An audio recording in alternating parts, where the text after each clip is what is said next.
Kata Nabi SAW, riba itu memiliki 73 pintu, 73 tingkatan. Yang paling rendah, yang paling ringan, setara dengan seseorang berzina dengan ibunya. Tertingginya riba, itu dosanya selevel dengan mencoreng kehormatan seorang muslim. Saya bacakan dulu ayat, itu hadis nanti yang saya bilang ya. Pertama firman Allah SWT dalam surah Al-Baqarah ayat 275. Kata Syekh Abu Bakar rahimahullah, riba diharamkan berdasarkan firman Allah Subhanahu wa taala, a'udzubillahi minasyaitonir rajim, wa ahallallahu al-bai'a wa harrama riba. Padahal Allah telah menghalalkan jual beli dan mengharamkan riba. Jual beli silakan, transaksi jual beli. Riba tidak boleh. Ini saya pernah kasih contoh kalau soal ini ya. Jadi kalau misalnya seseorang mau beli mobil, dia nggak ada duit, maka dia boleh datang, saya boleh datang kepada teman saya mengatakan, saya mau beli mobil harganya 200 juta. Bisa kamu beliin nggak? Oh bisa saya beliin, tapi saya jual sama kamu ya Khalid ya, 220 juta. Jadi awal akadnya apa? Terakhir jual beli. Dia beliin saya beli dari dia. Saya udah tahu modalnya berapa, dia sudah ambil keuntungan. Tapi ini akad jual beli, dia bukan mengutangkan saya, tapi dia beli. Saya pun beli dari dia. Selesai, dia putus akad beli sama tempat sana, dia juga putus akad jual beli sama saya. Kemudian tidak apa-apa jatuh tempo 35 bulan, tidak apa-apa. Tapi jangan dia hitung utang, dia menghutangkan saya 200 juta, bukan mobil, sehingga hutang. Ini yang dimaksud perbedaan ayat di sini. Allah menghalalkan jual beli, Allah mengharamkan riba. Karena riba umumnya itu adalah utang, kayak tadi riba jahiliyah, riba nasiah itu. Utang yang bertambah tanpa sebab, ya. Hanya ingin untuk dijadikan sebagai pendapatan. Juga dalam firman Allah SWT Al-Imran ayat 130, A'udzubillahi minasyaitonir rajim, ya ayyuhalladzina amanu la ta'kulur riba adha'afan mudha'afa. Hai orang-orang beriman, jangan kalian memakan riba dengan berlipat ganda. Ini yang jadi masalah teman-teman, kalau antum baca ayat ini kalau tidak faham, maka mungkin tidak bisa ya ditarik dalam kehidupan sehari-hari. Tapi kita kalau pertemukan ini memang ditanya begitu. Kalau kita terlibat dalam praktisi riba itu baru orang tahu ayat ini. Subhanallah, mulia sekali. Kapan kita buka pintu riba, maka pintu riba yang lain terbuka terus.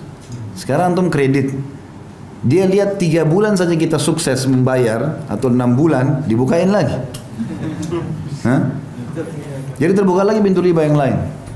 Kartu kredit itu makin besar harta antum, maka makin besar limitnya. Karena mereka berharap ada keterlambatan, 1-2 produk, 3-4 produk, maka hidup dari situ. Karena itu jadi masalah. Maka Allah sudah ingatkan, memang riba itu sifatnya adha'afan mudha'afa, sifatnya pasti berlipat-lipat. Jarang orang bisa riba sekali terus kemudian dia berhenti, kecuali dia taubat kepada Allah. Umumnya pasti terikat di sini, terikat di situ. Bahkan ada orang parah sekali, karena semua badannya riba. Odol, uang riba. Sikat giginya riba. Ya, sabun dipakai mandi riba, samponya riba, baju pakai riba, bantal tidur riba, sendok riba, gelas riba, semua riba, air minum riba. Kenapa? Pakai kartu kredit semua. Belanja bulanan gesek, yang bayarin bank. Uang riba bukan? Bagaimana antum hidup begitu dari riba semua? Susu anak riba, celana dalam riba, haram semua. Gimana caranya nggak sadar ini? Maka ini poin, tangkap dulu contoh ini ya. Saya akan hubungkan dengan hadis yang saya bilang tadi, supaya betul-betul harus kapok ini, berhenti, nggak boleh tidak. Dan jangan takut berhenti teman-teman sekalian, karena bahaya sekali, ancamannya berat. Ya, maka dia akan terus berlipat-lipat itu. Seperti kasus kita bilang, enggak, saya tidak kena bunga kok, misalnya tadi kayak riba nasiah.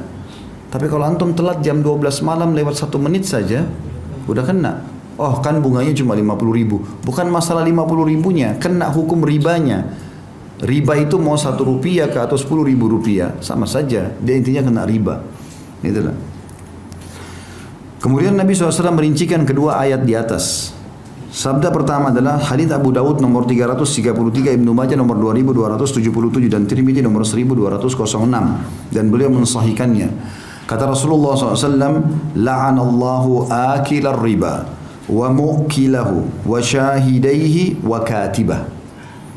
Allah melaknat pemakan riba. Makna melaknat, diangkat berkah hidupnya. Kalau makan tidak pernah cukup, pakai baju tidak pernah cocok, rumah tangga ribut terus, ada anak sakit, macam-macam.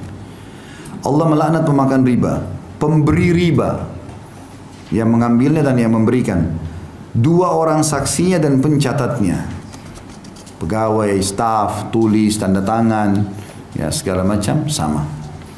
masuk dalam masalah ini. Berarti tidak ada yang bisa lolos nih. Jadi kan, kena semua. Saya kan cuma pegawai, tidak tahu apa-apa, nggak bisa. Siapa suruh kerja di situ? Ya, nggak bisa. Haram. Ya, nggak bisa kita cari halal ya teman-teman. Ya. Lebih jelas lagi hadis Nabi SAW, perhatikan baik-baik. Dikatakan oleh Nabi SAW dan hadis ini diriwayatkan Imam Ahmad nomor 21.450. Sanadnya dikategorikan sahih. Renungi baik-baik hadis ini. Kata Nabi SAW, dirham riba ya'kuluhu ar-rajul wa huwa ya'lam ashaddu min 36 zanyah. 1 dirham dari hasil riba yang dimakan oleh seseorang sedangkan dia mengetahuinya, dosanya lebih berat daripada 36 kali berzina. Antum zina sama 1, 2, 3, 4, 36 perempuan, itu baru sama dengan 1 dirham riba. 1 dirham itu 10.000 rupiah, 5.000 rupiah. Ambil bunga bank. Itu sudah 36. Bagaimana kalau kita kerja di sana, gajinya 5 juta? Nah, antum hitung sendiri. Kalau 1 dirham 36 kali berzina, kalau sekian juta berapa kali itu? Ini zina loh ini. Dan ini teman-teman sekalian, Nabi SAW berikan gambaran agar orang faham. Karena umumnya zina orang tahu itu haram. Zina sama perempuan yang tidak halal bagi laki-laki itu orang tahu bobotnya berat. Selalu diingatkan. Di sini Nabi SAW datangkan 1 dirham riba. Bukan Nabi mengatakan misalnya 100.000 dirham riba. Enggak, 1 dirham riba. Paling kecil. Sama dengan 36 kali zina. Sudah faham sampai sini? Ini hadis yang lebih tegas lagi. Perhatikan setelahnya. Kata Nabi SAW, ini luar biasa teman. Saya kalau baca ini merinding, subhanallah. Hadis ini tegas, ini yang saya bilang tadi. Hadis ini disahihkan oleh Imam Hakim dalam kitab Mustadraknya. Kata Rasulullah SAW, ar-riba 73 baban aisaruha ayyankiha ar-rajul ummah wa inna arba riba irdur rajulil muslim. Kata Nabi SAW, riba itu memiliki 73 pintu, 73 tingkatan. Yang paling rendah, yang paling ringan, setara dengan seseorang berzina dengan ibunya. Ya? Itu berat sekali. Paling rendahnya sama dengan berzina dengan ibu. Teman-teman harus tahu ya, dalam bab zina, hukumannya beda-beda. Level-levelnya. Yang paling ringan dalam masalah zina adalah berzinanya orang. Dia pergi ke tempat zina, lalu dia zina, dia bayar pelacur, selesai. Itu yang paling ringan. Tapi itu juga sudah dosa besar. Ada di atasnya, zina lebih berat daripada itu. Berzina dengan istri tetangga, pasangan tetangga. Itu ditanyakan oleh Nabi SAW. Kata para sahabat, ya Rasulullah, dosa apa yang paling berat? Kata Nabi SAW, engkau berzina dengan pasangan tetanggamu. Tentu kalau orang zina dengan istri tetangga, berarti si istri tetangga zina sama suami tetangganya, kan gitu. Kenapa tetangga? Karena orang yang paling dekat. Sampai kata Nabi SAW, Jibril selalu mewasiatkan kepadaku untuk mengingat berbuat baik dengan tetangga sampai aku kira tetangga mau dapat warisan. Walaupun tetangga itu orang kafir, tapi kita berbuat baik. Nabi SAW waktu di Mekah itu disakiti dengan Abu Jahal, Abu Lahab, kena tetangga semua.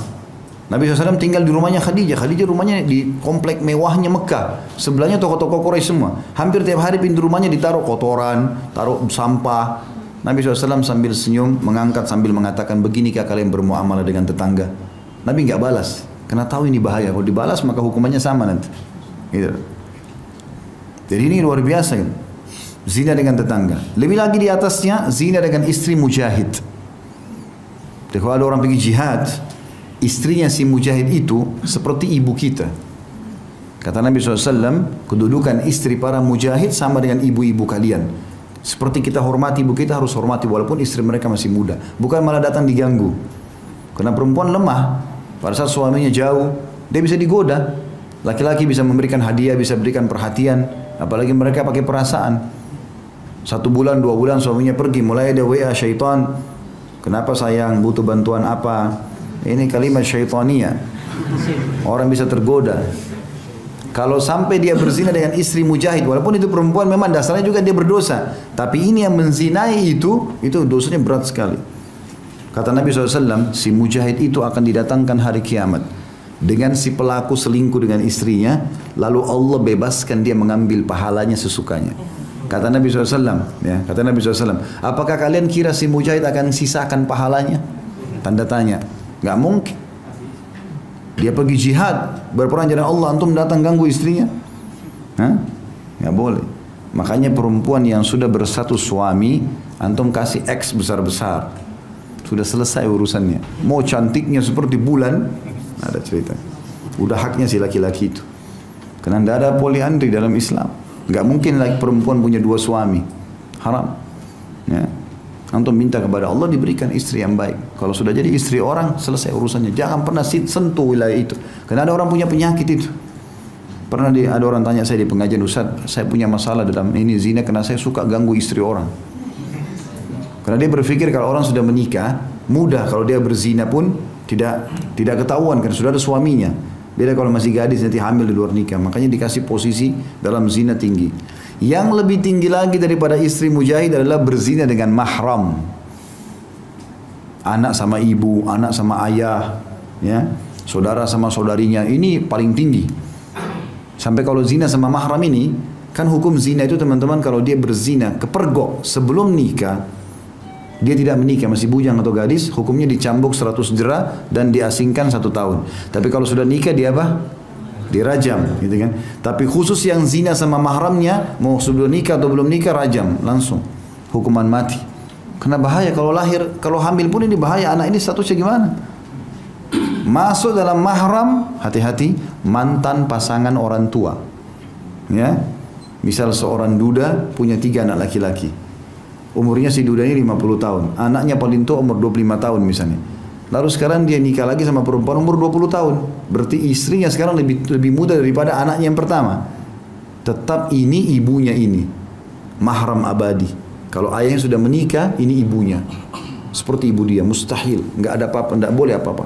Sampai pernah di zaman Nabi SAW ada orang menikahi mantan istri ayahnya. Oleh Nabi SAW diutus seorang sahabat, disuruh hukum. Ya. Disuruh hukum, kemudian diambil hartanya. Sebagai harta rampasan perang, seperti rampasan perang. Itu bahaya sekali, nggak boleh gitu kan. Jadi mantan pasangan orang tua juga masuk di sini. Sama juga dengan tidak ada namanya mantan mertua, tidak ada mantan anak mantu. Kalau sudah dinikahi oleh anak kita berarti mahram kita abadi walaupun anak kita cerai dengan pasangannya. Ini harus diketahui. Ini tingkat tertinggi dalam masalah zina, yaitu zina dengan siapa? Mahram. Bayangkan di sini riba. Kembali ke bahasan kita. Riba 73 tingkatan. Yang paling rendah orang berzina sama ibunya. Jadi terendahnya riba sama tertingginya zina. Selain 36 berzina tadi, ini sama dengan zina sama ibu sendiri. Nabi kasih contoh kalimat itu. Seperti seseorang menikahi ibunya sendiri. Dan pintu yang paling berat, ini hati-hati teman-teman. Pintu yang paling berat dalam masalah riba itu selevel setara dengan menodai kehormatan seorang muslim. Faham gak ini? Saya ulangi ya. Tertinggi dari zina adalah zina dengan mahram. Terendahnya riba sama dengan ini. Berarti riba ini berat sekali. Karena dia sama dengan hukumnya orang zina yang paling tinggi kan gitu. Tapi subhanallah ada yang lebih harus kita hati-hati. Tertingginya riba itu dosanya selevel dengan mencoreng kehormatan seorang muslim. Antum gosip, ngambil hartanya muslim, ya, apalah sakiti hatinya, itu sama dengan riba level ke-73. Ini hati-hati. Jangan antum buat masalah sama orang. Jangan sentuh hartanya orang, jangan hina orang, jangan caci maki, jangan buat musuh. Apalagi muslim, bahaya sekali. Bisa ditangkap nggak bahayanya nih? Ya, mencoreng kehormatan seorang muslim, merusak namanya, menggibah dia, memfitnah dia, segala macam, membongkar-bongkar aibnya. Ini selevel dengan dosa tertingginya riba. Ini naudzubillah minasyaitonir rajim. Harus hati-hati.